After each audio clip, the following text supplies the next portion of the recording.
Look around you. At the marvels of our world, the soaring skyscrapers, the intricate dance of global trade, the knowledge of the cosmos held in the palm of your hand. We, Homo sapiens, have achieved wonders. We have walked on the moon. We have deciphered the very code of life itself. We see ourselves as the pinnacle of creation, wise, rational, in control. But what if this is our greatest deception? What if, beneath this veneer of brilliance, we are something else entirely? What if, at our core, we are profoundly and perhaps permanently foolish? It is a difficult thought to entertain, I know. It stings the pride we hold so dear. This is not a comfortable idea. It is not meant to be. We prefer stories of our endless progress, our boundless potential, our inevitable triumph over adversity. We tell our children tales of heroes who are clever and brave. We build monuments to leaders we believe were visionary. We celebrate inventors and pioneers. We do all of this to reinforce a single, comforting narrative, that we are intelligent beings, masters of our own destiny. Yet the evidence of our own history, and indeed our present moment, paints a rather different, more troubling picture. A picture of a species easily led, prone to panic, and startlingly gullible. Consider this for a moment. We are a species that has, time and again, followed charlatans to ruin. We have waged devastating wars over simple misunderstandings. We have believed promises that were transparently false. We have fallen for the same tricks, the same scams, the same manipulations for thousands of years. From the snake oil salesman of the old world to the digital phantoms of the new, the methods may change, but our vulnerability remains stubbornly, frighteningly constant.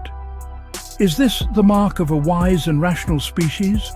Or is it the hallmark of something far more flawed, far more susceptible to error than we dare to admit to ourselves? The truth, as I see it, is this: we are the problem. Not our tools, not our political systems, not some external malevolent force acting upon us. The fundamental source of our most persistent troubles lies within. It is etched into our very minds, a legacy of our evolutionary past. This tendency towards folly is not a bug in our system. It is a feature. It is a part of what makes us human. And to ignore it, to pretend it does not exist, is the most dangerous folly of all. We must have the courage to look into that cracked mirror and see ourselves for what we truly are. Only then can we begin to understand. In the minutes that follow, we will embark on a journey. It is not a journey to a distant land or a bygone era, but a journey inward. We will explore the architecture of the human mind. We will examine the curious wiring that makes us so prone to believing things that are not true. This is not an exercise in condemnation. It is an exercise in understanding. To solve a problem, one must first be willing to name it. And the problem, as I have said, is us. Our journey will be structured, a roadmap through the landscape of our own fallibility, broken into several acts, much like a play. First, we will travel back in time, back to the origins of our species on the sun-drenched plains of Africa. We will explore how our minds were forged in a world of immediate physical threats. We will see how survival instincts were essential for our ancestors. The tendency to think in groups, to trust authority. These were not flaws then, they were advantages. We will learn how cognitive biases, those mental shortcuts we all use, helped us make life or death decisions in the blink of an eye. And we will begin to see how these ancient tools, so useful in the past, have become our liabilities in the modern world. From there, our path will lead us through the grand, often tragic, theatre of history. This will be our second act. We will not look at the triumphs, but at the repeated mistakes. We will tell stories of mass panics that gripped entire nations. We will recount tales of failed beliefs that led millions astray. We will examine how wars have been sparked by rumor and how societies have been undone by collective delusion. By looking at these historical examples, witch trials, financial manias, we will see a pattern emerge. A timeless, recurring pattern of human gullibility that transcends culture, geography, and education. Finally, we will bring our journey into the present day, into our world of glowing screens and instant information. In our third and fourth acts, we will see how modern technology pours fuel on the ancient fires of our folly. Social media, fake news, the relentless hum of advertising that surrounds us. We will explore the personal costs of this gullibility, the broken trust, the wasted money, the fractured relationships. This is not an abstract historical problem. It is here, now, affecting all of us. This is the road we will travel together. A difficult road, perhaps, but a necessary one. Table of Contents, Part 2, Act 1, Origins of Our Errors, About 4 section. 1. The Savannah Brain. 2. The Shortcut to Survival. 3. The Safety of the Tribe. 4. The Echo of the Past.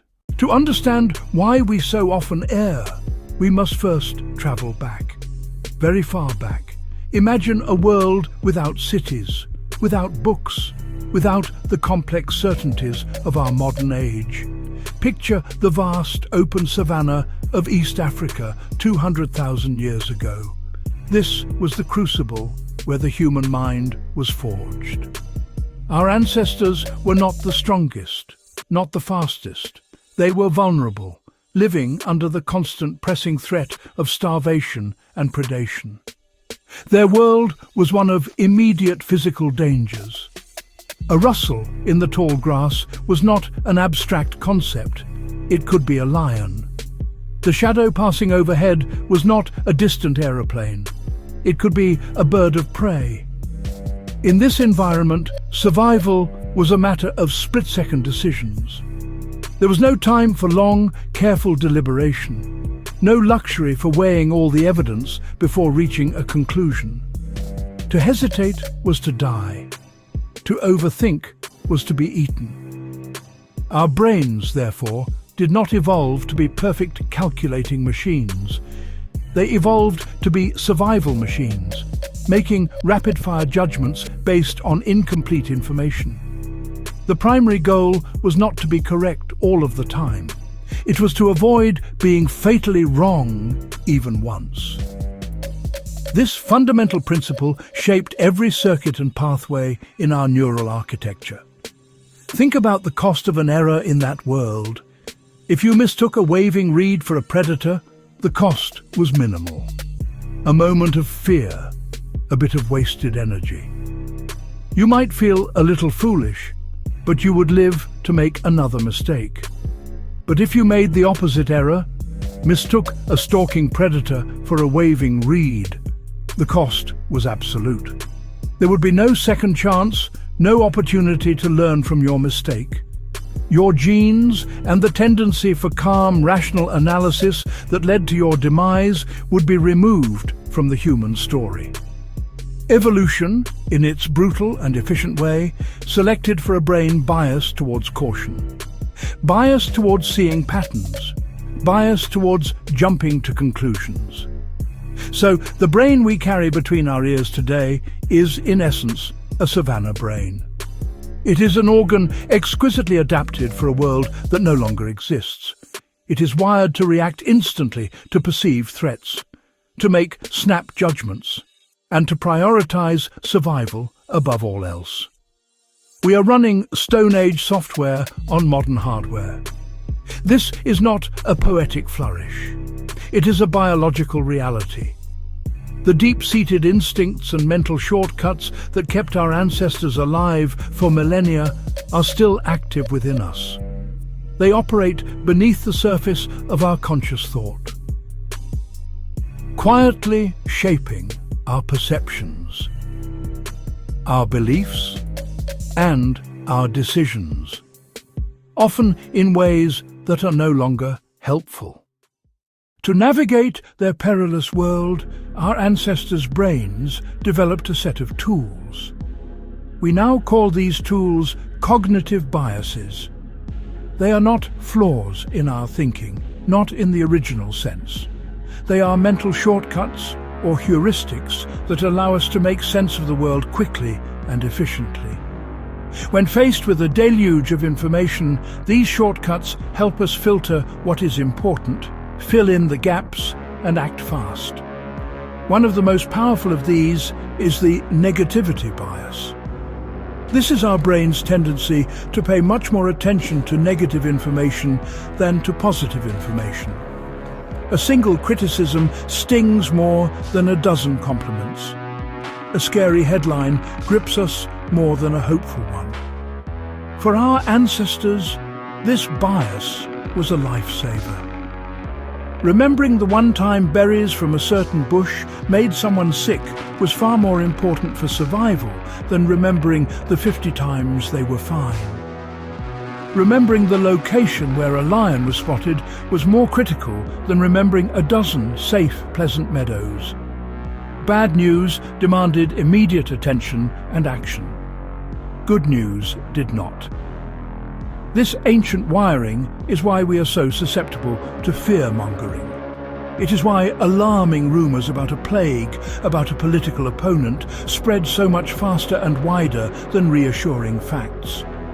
Our brains are simply programmed to latch on to the negative, the threatening, the dangerous. Another crucial shortcut is patternicity, or our tendency to find meaningful patterns in meaningless noise. Staring at the clouds and seeing a face, hearing a random sequence of sounds and perceiving a melody. For early humans, this was a vital skill. Connecting the pattern of broken branches to the recent passing of a large animal, linking the pattern of a certain cloud formation to impending rain, could mean the difference between finding food and going hungry, or between finding shelter and being caught in a storm. The brain became a master at connecting dots, even when no real connection existed. It was safer to assume a pattern and be wrong than to miss a real one and suffer the consequences. This impulse to find patterns is the root of many of our modern follies. It is what makes us vulnerable to conspiracy theories, which connect unrelated events into a grand, sinister narrative. It is what leads gamblers to see hot streaks in the random fall of a roulette wheel. It is why we often attribute intention and agency to random events, believing that things happen for a hidden reason. Our brains are desperate to make sense of the world, to weave a coherent story from the chaos of experience. And they will often invent patterns where none exist, simply because the alternative, a world of pure random chance, is far more terrifying to contemplate. Beyond the threats of predators and starvation, our ancestors faced another fundamental challenge: social survival. Humans are not solitary creatures. We evolved to live in small, tightly knit groups. For a lone, early human, the chances of survival were almost zero. The tribe was everything. It was the source of protection. It was the pool of shared knowledge for finding food and water. It was the only context for finding a mate and raising offspring. To be accepted by the group was life. To be cast out was a death sentence, as certain as being left alone in the path of a stampeding mammoth. This reality placed enormous evolutionary pressure on us to be social animals. This deep-seated need to belong gave rise to one of the most powerful forces in human psychology: groupthink. Conforming to the tribe's beliefs and behaviors was a prerequisite for survival. questioning the group's consensus, challenging the authority of the elders, behaving too differently from the norm, all were incredibly risky. It could lead to suspicion, ostracism, and ultimately expulsion. Therefore, our brains evolved a powerful bias towards conformity. We feel instinctual comfort in agreeing with those around us and profound discomfort in standing alone against the crowd. We are wired to follow the herd. This tribal instinct also manifests as a powerful in-group, out-group bias. The people in your tribe were your family, your allies, your support system. You shared resources and defended each other. Groups outside your own were potential threats. They were competitors for scarce food, water, and territory. We developed an innate ability to quickly categorize people as belonging to our group or another, and to feel suspicion and hostility towards outsiders. This was a brutal but effective survival strategy. This ancient social software is still running in our minds today. It explains why we are so easily divided along lines of nationality, religion, political party, sports team affiliation. We are inclined to trust those like us and distrust those who are different. It is the engine of patriotism, but also the root of racism and xenophobia. It makes us susceptible to propaganda that demonizes another and rallies us to a common cause. We feel a pull to pick a side and defend our tribe, often without critically examining the beliefs we defend. The safety of the tribe, for our brains, often feels more important than the pursuit of objective truth. These evolved traits, the negativity bias, the search for patterns, the powerful pull of the tribe, were not mistakes. They were brilliant adaptations for the world in which they were formed. They are the reason our species survived and flourished, spreading from the African savanna to every corner of the globe. A testament to evolution crafting a mind for its environment. For 99% of human history, these instincts served us well.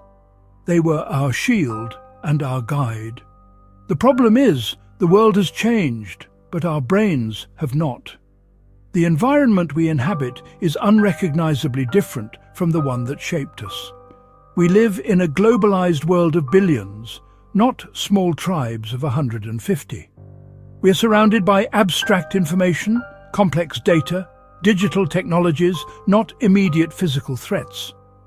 The dangers we face today are often slow, invisible, and statistical, like climate change or financial collapses, not a lion in the grass. The skills required to navigate this new world, statistical reasoning, long-term planning, the ability to calmly evaluate conflicting sources of information, are skills our brains were never explicitly designed for. Our ancient instincts, our savanna brain, now constantly misfires in this modern context. Our negativity bias makes us fixate on sensationalist news and political fear-mongering, leaving us in a constant state of anxiety and unable to accurately assess real-world risks. Our pattern-seeking minds make us fall for elaborate conspiracy theories and financial scams that promise to reveal a secret order behind the chaos of the world. We see sinister plots in market fluctuations and malevolent intent in bureaucratic incompetence, because our brains are desperate to find an agent, a story, a pattern to explain what is happening. We are using a map of the ancient savanna to navigate the sprawling metropolis of the 21st century. This mismatch between our evolved psychology and our contemporary environment is the primary origin of our errors. It is the deep, underlying reason for our collective foolishness and gullibility. We are not stupid, we are simply out of place. The echoes of our deep past resonate in every decision we make. The tribal impulse that once bound us together for protection now drives us apart in bitter political polarization. The mental shortcut that helped us avoid a poisonous berry now makes us share fake medical advice on social media. Understanding this mismatch is the first crucial step. We must recognize that we are all, in a very real sense, ghosts from another time, haunted by the survival strategies of our ancestors.